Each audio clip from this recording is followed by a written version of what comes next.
Shalom, peuple de Dieu. Je vous salue dans le précieux nom de Sa Majesté, le Roi des Gloires. Prions. Père Céleste, au nom de Jésus-Christ, je te loue, je te glorifie. Merci Seigneur Jésus-Christ. Gloire et louange à toi, Saint-Esprit, les communicateurs indispensables de la grâce. Ils seront tous enseignés de Dieu. Grande sera leur prospérité. Comme il est écrit dans Zacharie 4, le verset 6. Ce n'est ni par la force, ni par la puissance, mais par l'Esprit de l'Éternel des armées. Père, comme tu as dit à Zorobabel, qui es-tu grande montagne devant le peuple de Dieu que nous sommes? Toute montagne qui va vouloir s'élever contre nous, cela sera aplani dans le nom de Jésus-Christ. En accord avec Ésaïe 54, le verset 14 qui dit: tu seras acharné par la justice des dieux. Père éternel, affirme-nous par ta justice. Et toute arme forgée contre nous soit déclarée nulle sans effet. Par ton nom, Jésus-Christ, pardonne nos péchés. Sanctifie-nous. Car le Dieu que nous prions, il est saint. Et il aime aussi que ceux qui s'approchent de lui soient saints comme lui. Par ta parole, nous sommes sanctifiés, justifiés, pardonnés et glorifiés dans le nom de Jésus-Christ. Père, laisse que ces moments soient un moment favorable. Partout va passer ce support. C'est toi qui touches les cœurs, c'est toi qui convaincs.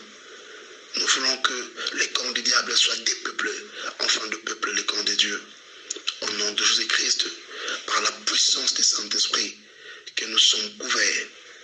Toute attaque de l'ennemi est déclarée nulle sans effet dans nos vies, dans nos travails, dans nos familles, dans nos entourages, et en aussi grand nombre que l'Éternel les rappellera.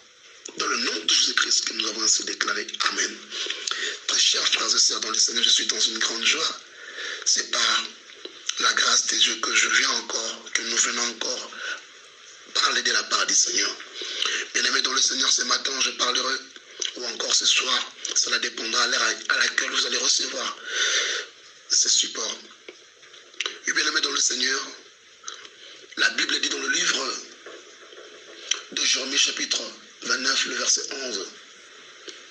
Je connais le projet que je formais sur vous, projet de paix et non de malheur. L'Éternel a formé un projet de paix et non de malheur. Et voilà pourquoi notre exhortation, j'ai intitulé un thème que nous allons partager ce soir, ou encore ce matin. Cela est intitulé « Voici les trois faits que le diable utilise pour abattre ta foi. » Voici les trois faits que le diable utilise pour abattre ta foi. Voici les trois faits que le diable utilise pour abattre la foi d'un chrétien ou d'une chrétienne. Nous allons aborder sur le premier point. Le premier point est intitulé « Le diable te montrera la dureté de ton problème dans les temps. » Je répète, le diable est capable de te montrer la dureté de ton problème dans les temps. Pourquoi le diable arrive à être capable de te montrer la dureté de ton problème dans les temps? Pour la simple cause, parce que le diable sait très bien, il sait très bien que le temps tue l'espoir. Mais le diable va te montrer la dureté de ton problème. Dans notre marche avec le Seigneur, le diable viendra nous faire croire comme si les promesses qui sont en nous là est en train de durer. Ou encore le problème que tu as là va toujours durer. Je suis venu parler à un papa, je suis venu parler à une maman, je suis venu parler à un couple, à un frère, à une sœur, à tout le monde, que peu importe la durée de ton problème, dans le temps, notre Dieu est le maître des temps et des circonstances. Je m'en vais rapidement dans le livre de Genèse chapitre 15, le verset 1 à 4. Lisons la parole du Seigneur. Amen. Après ces événements, la parole de l'Éternel fut adressée à Abraham dans une vision. Et il dit: Abraham, ne crains point, je suis ton bouclier, et ta récompense sera très grande. Abraham répondit: Seigneur éternel, que me donneras-tu? Je m'en vais sans enfant, Et l'héritier de ma maison, c'est Eliezer de Damas. Abraham dit, voici, tu ne m'as pas donné de postérité. Et voici celui, et celui qui est né dans ma maison sera mon héritier. Alors la parole de l'Éternel lui fut adressée. Ainsi, ce n'est pas lui qui sera ton héritier, mais c'est celui qui sortira de tes entrailles, qui sera ton héritier. On acclame pour la parole du Seigneur. Je suis venu dire à un enfant de Dieu, le diable te montrera toujours la direction de ton problème dans les temps. Le diable va te montrer toujours la direction de ton problème dans les temps. Pourquoi? Parce qu'il sait très bien que les temps tuent l'espoir. Je suis venu dire à quelqu'un qu'en toi, Dieu a mis quelque chose en toi. Même si tu es en train de traverser le moment difficile, n'oublie pas que c'est lui qui avait fait promesse à Abraham. Il s'en est souvenu. Parce que lorsque nous lisons dans le livre de Genèse chapitre 21, la Bible dira que l'Éternel se souvient de Sarah. Oh mon frère, ma soeur, peu importe ton problème, plutôt je dirais, peu importe la durée de ton problème dans les temps, peu importe les temps que tu passes ou les temps que tu traverses, sache que l'Éternel se lèvera toujours le dernier dans ta vie. Job a dit, mon Rédempteur est vivant et il se lèvera le dernier. Je prie que l'Éternel se lève le dernier dans ta vie. Malgré cette situation que tu traverses dans ta famille, malgré cette situation que tu traverses dans ton travail, peut-être que tu es là, on ne veut plus de toi, ou encore tout le monde t'en tourne le dos, les gens ne veulent plus te venir en aide. Mais je suis venu te dire, malgré cette situation que tu traverses, malgré ces problèmes que tu es en train de traverser, ton Rédempteur est vivant et il se lèvera les derniers. Oui, bien aimé dans le Seigneur, le deuxième point, je l'ai intitulé, le diable est capable de te montrer la gravité de ton problème dans les temps. Je répète encore, le diable est capable de te montrer la gravité de ton problème dans les temps. Matthieu chapitre 4, le verset 8 à 9. Matthieu chapitre 4, le verset 8 à 9. Lisons ce que dit les Écritures. J'ai lu la parole du Seigneur. Amen. La Bible dit, Jésus lui dit, plutôt je commence dans le verset 6, de Matthieu chapitre 4, le verset 6 à 8. La Bible dit, et il lui dit, si tu es le Fils de Dieu, jette-toi en bas, car il est écrit, il ordonnera des ordres à ses anges à ton sujet. Il donnera des ordres à ses anges à ton sujet. Et ils te porteront sur le main, de peur que ton pied ne heurte contre une pierre. Jésus lui dit, il est aussi écrit, tu ne tenteras point le Seigneur ton Dieu. Le diable les transporta encore sur une montagne très élevée, lui montra tous les royaumes du monde et leur gloire. Et il lui dit, le verset 9, je te donnerai toutes ces choses si tu te prosternes et m'adores.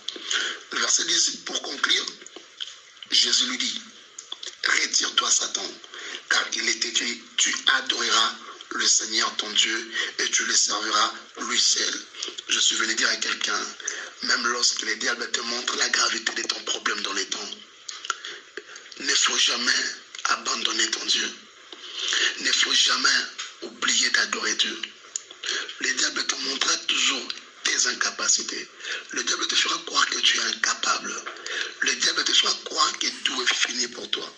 Mais je suis venu te dire, l'Éternel Dieu est celui qui pourvoira à tous tes besoins. N'abandonne pas Dieu à cause des avoirs. N'allez pas chercher l'occultisme, le loge. N'allez pas chercher la franc-maçonnerie.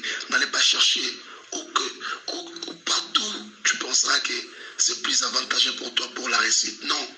La Bible dit, c'est la bénédiction de l'Éternel qui enrichit. Et cela ne se fait suivre dans quel chagrin. Je parle à un homme de Dieu. Je parle à une servante de Dieu. Le diable viendra pour te proposer. Mais n'abandonne pas ta foi à cause des choses de ce monde.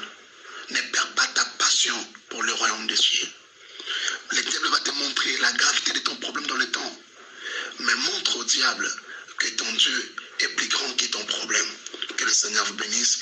Pour finir, nous avons le troisième point. Le diable est capable de te montrer l'incapacité de Dieu de te venir en aide.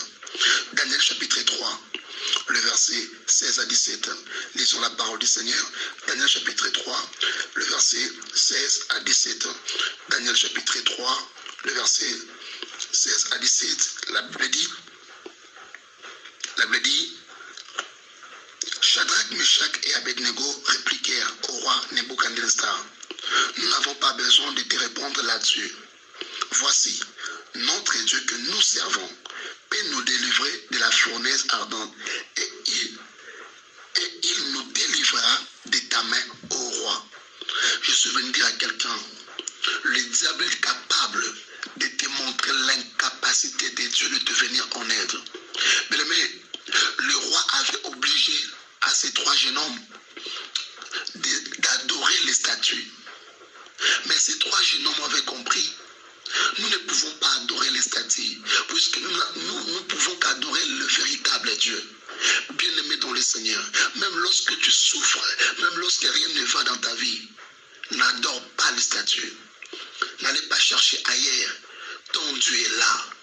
La Bible dit que ces trois jeunes hommes, ils ont refusé d'adorer les statues, jusqu'au point que le roi a décidé qu'on les puisse jeter à une fournaise de feu.